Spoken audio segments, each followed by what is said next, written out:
வேட்பாளர் அறிவிக்கல. 20 இடம் பெண்களுக்கு, 20 இடம் ஆண்களுக்கு. வேட்பாளரை தனியாக கூட்டம் போட்டு அறிவிக்கும்.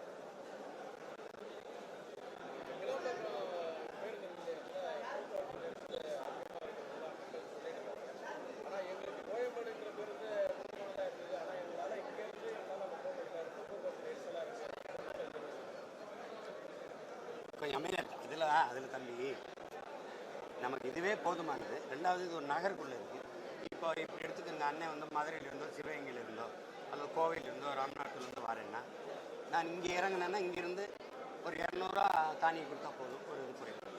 ஆனால் 40 கிலோமீட்டருக்கு அங்கேன்னா அங்கேருந்து இங்கே வர 2000 ரூபா ஆகுது. 2-3 பேருந்து பிடிச்சி திருப்பி வர வேண்டியது இருக்குது. அது தேவையில்லாத சிரமங்கள் தானே. அப்போ இங்கே கடை வைத்து பல ஆண்டுகளாக இங்கே சிறு வணிகம் பண்ணி வேண்டியிருந்தார் அவங்க. இப்போ எங்கே போவாங்க? இப்போ யாருமே இந்த வசதி குறைவுன்ட்டு மக்கள் வீதிக்கு வரவே இல்லை, போராட தொடங்கி. இது தேவையற்றது. ஆட்சியாளர்கள் வந்து அதில் நிறைய வசதி இருக்கிறாங்க. மக்கள் அவதி விடுவது அது அவங்க யார் இது கவனிக்க போகிறாங்களா? இல்லை. இதெல்லாம் நம்ம சொல்கிறோம். இருக்கிறதே நிறைவானது. அதை போய் தேவையில்லாத தேவைப்படும் போது உருவாக்கிக்கலாம். இப்போ 8 வழிச்சாலைக்கு நிலம் கொடுக்குறேன்னு சொல்கிறீங்க. 4 வழிச்சாலைக்கு நிலம் கொடுத்தது யாரு? நாங்கள் தானே. தேவைப்பட்டதை கொடுத்தோம். 5000 ஏக்கர் விண்ணூர்தி நிலையத்துக்கு தரலைங்கிறீங்க. 1500 ரூபாய்க்கு மீனம்பாக்கத்துக்கு இடம் கொடுத்தது யாரு? தேவைன்னா கொடுக்குறோம்ல. அதுதான் தேவையில்லாத வேலை.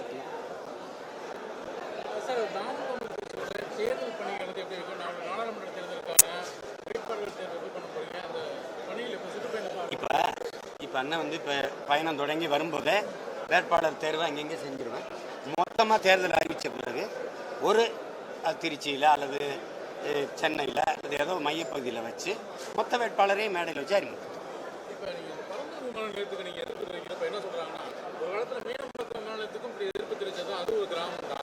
அதெல்லாம் பேசாதீங்க. 1500 ஏக்கரையும் கொடுத்தது என் மக்கள் தான். நீங்கள் உடனே அதை எதிர்ப்பு தெரிவித்தாங்க. அண்ணா மேம்பாலம் கட்டும்போது கருணாநிதி அவர்களை எல்லாம் எதிர்த்தார்கள், இன்று பாராட்டுகிறார்கள்னு. டாஸ்மார்க் அவரை திரும்ப திறக்கும் போது எதிர்த்தார்கள், இன்று பாராட்டுகிறார்களா எதிர்க்கிறார்களா? அப்புறம் சும்மா அதை கட்டும்போது அப்புறம் என்ன? நீங்கள் எப்படி இடம் 1500 ஏக்கர் எப்படி வந்துச்சு? மக்கள் கொடுக்காமையா வந்துச்சு? 4 வழிச்சாலைக்கு இடம் எப்படி வந்துச்சு? தேவைன்னா கொடுக்குறாங்கல்ல தம்பி. சரி, நம்ம ஒன்று கேட்போம், இப்படி கேட்போம். நீ நம்ம ஒரு பொது மனிதனா 2 பேரும் பேசிப்போம். இந்த மீனம்பாக்கம் வானூர்தி நிலையத்தில் என்ன பிரச்சனை?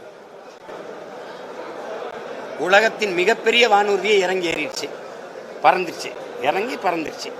ஒரு ஓடுதலம் தான் இயங்குது, இன்னொரு ஓடுதலம் சீரமைக்காமல் இருக்குது. அதை சீரமைச்சாலே போதுமானது. நமக்கு பறக்க வானூர்தி இருக்கா? இண்டிகோவை தவிர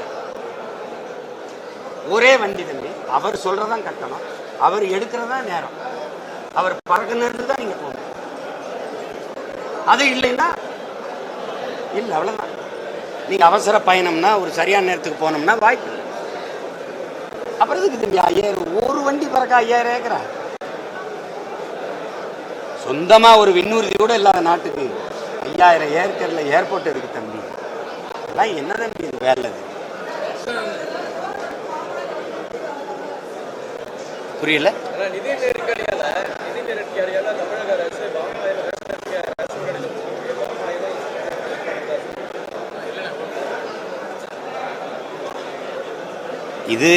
இது ஒரு தொடக்க நிலை தான். இவங்க உலக வர்த்தக அமைப்பு உணவு மானியத்தை துண்டிங்குது. அதனால முதலாளிகளுடைய வியாபாரம் நீ இலவசமாக கொடுக்கறதுனால எங்கள் வியாபாரம் படுத்துக்கிறதுங்குது. எங்கள் வியாபாரத்தில் இழப்பு ஏற்படும். அதனால அந்த மானியத்தெல்லாம் நிறுத்துங்க. இப்போ ஒவ்வொன்றா மண்ணெண்ணெயை நிறுத்தி, நீங்கள் சொல்கிற மாதிரி பாமாயிலை நிறுத்தி, பருப்பை நிறுத்தி, சர்க்கரை நிறுத்தி, ஒன்றா நிறுத்தி மொத்தமாக முடிவாங்க. முதல்ல ரேஷன் கார்டில் பொருட்கள் இல்லைன்னு வரும். ஒரு நாள் காலையில் இங்கே ரேஷன் கடையே இல்லைன்னு வரும். சிரிக்காதீங்க, வரும். நீங்கள் எழுதி ஒரு தாளில் வைங்க. அண்ணா அன்னைக்கே சொன்னார், நடந்துருச்சுன்ட்டு. அமைச்சர் சேகர்பாபு என்ன சொல்றாங்க அப்படின்னா, 1 வருட காலத்துக்கு இது பயன்பாட்டில் இருக்கும். நாங்கள் அங்கே வந்து மெட்ரோ நிலையங்கள் கொண்டு வரோம், ரயில்வே ஸ்டேஷன் நாங்கள் எடுத்துட்டு வரோம். வீணான வதந்திகளாக நீங்க பாருங்க. மக்கள் கருத்து கணிப்பு கேட்ட பார்த்துதான் கோயம்பேடு. நான் ஒன்று கேட்குறேன், பிஜேபி வந்துடும், திமுக ஓட்டு போடலைன்னா பிஜேபி வந்துருங்கிறத விட ஒரு வதந்தி இருக்கா தங்கச்சி? பிஜேபி வந்துரும் சொல்றீங்கல்ல, அதை விட வதந்தி இருக்க எங்க இருக்கு பிஜேபி?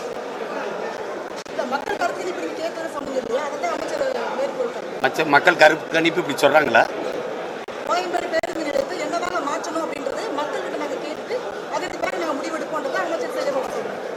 மக்கள் கருத்து கேட்கும்போது டாஸ்மார்க்கை மூட சொன்னாங்க. அந்த கருத்துக்கேற்ப ஏங்கிருக்கீங்களா? கருத்தை கேட்பீங்களா? உங்க கருத்தை திணிப்பீங்களா? வேணாம் வைக்கலாமா வேணாமான்னு ஒரு கருத்து கணிப்பு எடுத்தீங்க. எப்படி எடுத்தீங்க? யாரையாவது பேச விட்டீங்களா? உங்க கட்சியின் கருத்தை எதிர்த்தவங்களெல்லாம் கேவலமா திட்டி வெளியேற்றினீங்க. என்னையும் அதே மாதிரி கூச்சல் போட நினைச்சீங்க. உங்களுக்கு நடக்கல.